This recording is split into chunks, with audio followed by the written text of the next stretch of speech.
J'ai donné l'essentiel d'argumentaire, mes collègues aussi. Je voudrais insister sur la remise en cause du contrat de travail, parce que c'est quand même extrêmement dangereux.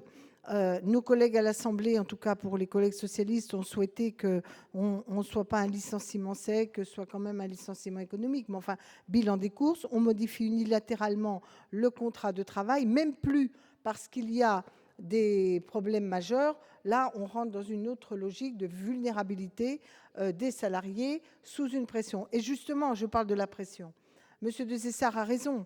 Est-ce que c'est comme ça qu'on va avoir une économie performante et notamment une industrie qui se redresse? Non, c'est la mutation technologique, c'est l'innovation, c'est la formation des salariés, c'est le 4.0. C'est pas rabioter de petites choses à la marge, parce que c'est ça qui est en train de s'opérer. Et on est encore en retard. On est encore en retard dans cette mutation. On ferait mieux de concentrer tous nos efforts. Le FMI lui-même a fait des études qui montrent que le coût du travail, dans la plupart des secteurs, et notamment des secteurs exportateurs mondialisés, le coût du travail n'est pas l'élément déterminant.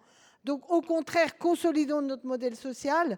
Et pour ce qui est des services et de l'économie nationale, disons moins dans la concurrence, c'est la capacité d'avoir des carnets de commandes. Donc c'est une logique de relance par la redistribution des richesses et par le pouvoir d'achat. C'est un équilibre entre les deux. Et là, on nous avait promis 1 million d'emplois avec le pacte de stabilité.